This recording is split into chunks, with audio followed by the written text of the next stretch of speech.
मैं IPS officer बनना चाहती हूँ और महिला सशक्तिकरण को बढ़ावा देना चाहती हूँ। यही मेरे भविष्य का लक्ष्य है। मैं आईएएस ऑफिसर बनना चाहती हूँ और शिक्षा के क्षेत्र को बढ़ाना चाहती हूँ। रिवीजन सबसे ज़्यादा ज़रूरी है। हम एक बार पढ़ तो लेते हैं, बहुत अच्छे से रट लेंगे, सब कर लेंगे, लेकिन यदि रिवीजन नहीं है तो हम कुछ नहीं कर सकते। हमारा रिवीजन सबसे इम्पोर्टेंट है। रिवीजन हमेशा हमेशा करते रहना चाहिए। मतलब जैसे आज पढ़ा तो आप सभी का आज की इस वीडियो में बहुत बहुत स्वागत है।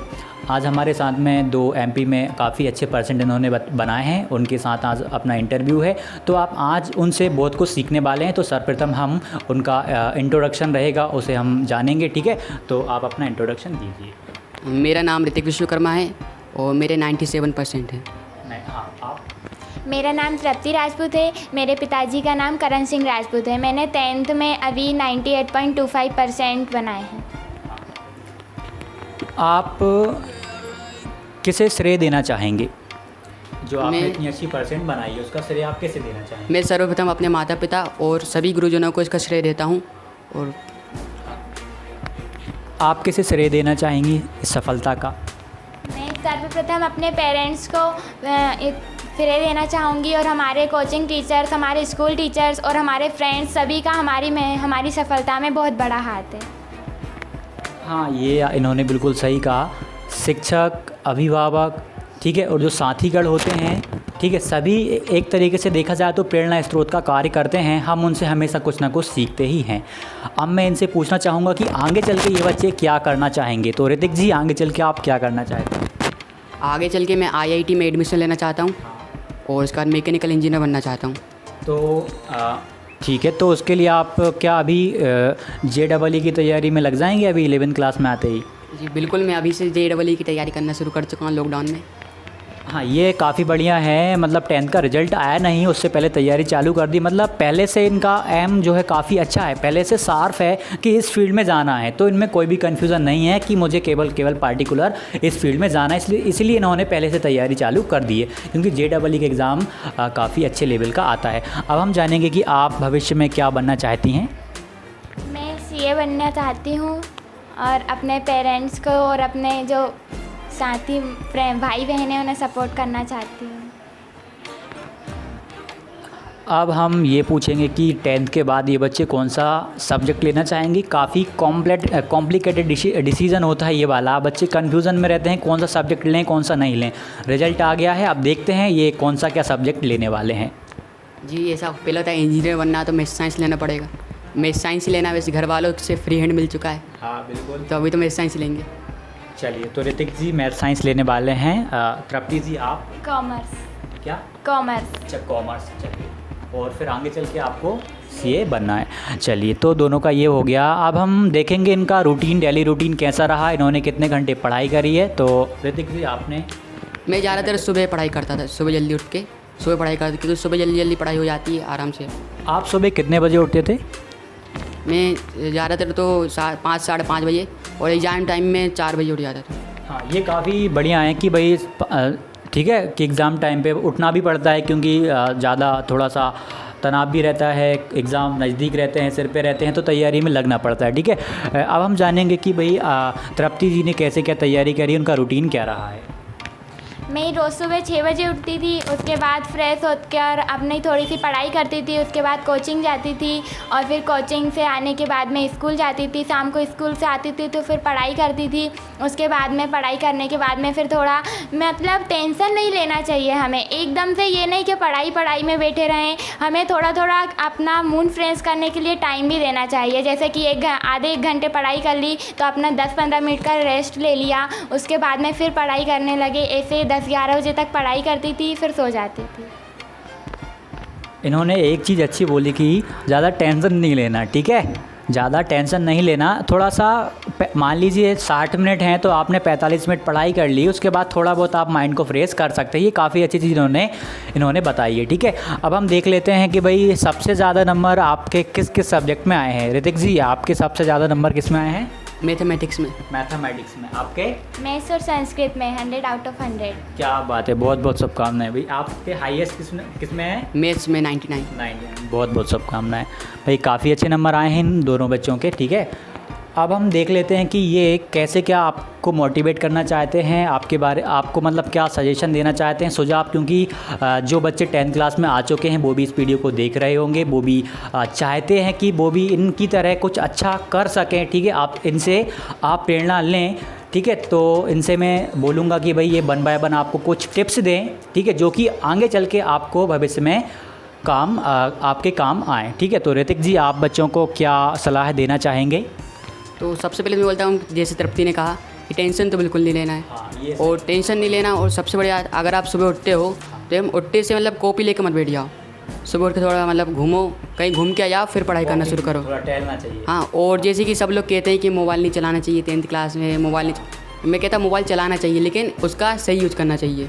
मैंने मतलब 10th क्लास में मैं रोज़ कम से कम 2-1 घंटे मोबाइल चला लेता था, लेकिन उसको सही जगह चलाता था। मैं ये नहीं कि PUBG खेल रहा हूँ, फ्री फायर खेल रहा हूँ, मतलब। अच्छा, ये काफ़ी बढ़िया बोला कि ना PUBG ना फ्री फायर। ठीक है, हाँ, लेकिन आपने उसका काफ़ी अच्छा यूज़ किया, ये काफ़ी अच्छी बात है भाई। समय है मोबाइल का, सोशल मीडिया का ज़माना है, जुड़ के रहना पड़ता है, अपडेट हमें वहीं से मिलती हैं। तो आपसे हम पूछेंगे कि भाई सोशल मीडिया का आपने कैसे क्या यूज़ किया है, या मोबाइल फ़ोन बिल्कुल भी नहीं चलाया, या फिर यूज़ किया है, कैसे क्या यूज़ आपने किया है?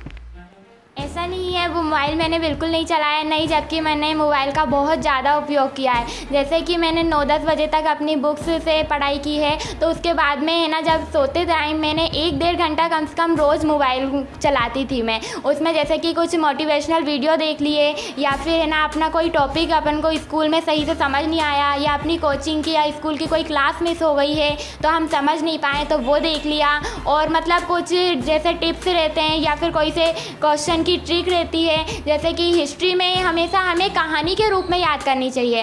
हिस्ट्री हमेशा हमें है ना ऐसी पढ़नी चाहिए सोशल में कि जैसे अपने सामने कुछ हुआ, जैसे कोई कहानी बताता है हमें, उस टाइप से पढ़ना चाहिए हमें। तो हम 1-2 बार पढ़ेंगे तो हमें उस टाइप से याद होगी, हम कभी नहीं भूलेंगे। और जैसे कि है ना उसमें मैथ्स रहता है, तो मैथ्स में रिवीजन सबसे ज़्यादा ज़रूरी है। हम एक बार पढ़ तो लेते हैं, बहुत अच्छे से रट लेंगे, सब कर लेंगे, लेकिन यदि रिवीजन नहीं है तो हम कुछ नहीं कर सकते। हमारा रिवीजन सबसे इम्पोर्टेंट है, रिवीजन हमेशा करते रहना चाहिए। मतलब जैसे आज पढ़ा तो 1-2 दिन में हमने रिवीजन कर लिया, फिर उसके बाद में 1 महीने में। और वैसे टेस्ट होते रहते हैं, हमारे स्कूल में होते हैं, कोचिंग में होते हैं, तो उससे हमें रिवीजन होता ही रहता है। ठीक है, तो इन्होंने मैथ पे मतलब काफ़ी फोकस किया है, और ये अच्छी बात है। सोशल मीडिया का इन्होंने यूज़ काफ़ी अच्छे फ़ायदे के लिए किया है। मतलब देखा जाए तो मोटिवेशनल वीडियो देखना काफ़ी अच्छी बात है। आपको इससे एक सकारात्मक ऊर्जा मिलती है, एक पॉजिटिव एनर्जी मिलती है, जिससे आपके अंदर एक नई ऊर्जा का संचार होता है। अब हम जानेंगे कि आप और बच्चों को क्या टिप देना चाहते हैं, अब बच्चे कैसे क्या तैयारी में लग जाएँ 10th क्लास में? सबके लिए जैसे हम नॉर्मल क्लास पढ़ते हैं वैसी 10th क्लास होती है। बस इसका मतलब जो लोगों ने इतना प्रेशर बन जाता है बच्चे पे कि वो टेंशन लेने लगता है कि 10th क्लास है, अब पढ़ने का तरीका बदलना है। पढ़ने का तरीका नहीं बदलना, आपको मतलब नॉर्मल पढ़ते हो वही पढ़ना है, लेकिन आपको अपने गुरुओं की बात माननी है। मतलब टीचर्स हैं उन पे कभी शक नहीं करना है, उनके प्रति पूर्ण समर्पित होना है। मारते हैं तो हमारा भले के लिए मारते हैं, लेकिन कभी बुरा नहीं मानना है। तो उनके साथ उनको तो आप पिटते हैं? हम भी पिटे हैं, और सब पिटे होंगे, जिसके 100% आए वो पिटे होंगे, लेकिन वो हमारे भले के लिए मारते हैं। मैं मैथ में 99 नहीं आते, लेकिन जब गुरुओं ने मेरा सुधार करवाया, टीचरों ने, तब मेरे 99 आए। तो इसलिए मैं कह रहा हूँ टीचरों की पूरी बात मानना है।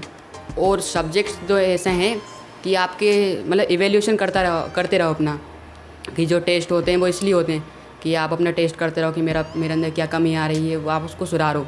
और प्री बोर्ड आपके लिए सबसे मेन रहेगा, क्योंकि बोर्ड की प्रैक्टिस आप वहीं करोगे।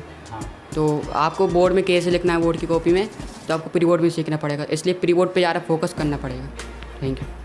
इन्होंने एक बात काफ़ी अच्छी पूछी, एवोल्यूशन, अपना स्वयं का मूल्यांकन करना, अपने आप में क्या गलती रह गई है, ठीक है, उसको ऑब्जर्व करो और सुधार करो और आगे बढ़ो। ठीक है, ये इन्होंने काफ़ी अच्छी बात कही है। तृप्ति जी, आप क्या कहना चाहेंगी जो कि बच्चों के लिए आगे चल के काम आए, जो टिप आप बताएं? कि मेरा सबसे फेवरेट सब्जेक्ट था मैथ्स। मैं मैथ्स में बहुत ज़्यादा इंटरेस्ट है और मेरा फेवरेट सब्जेक्ट है।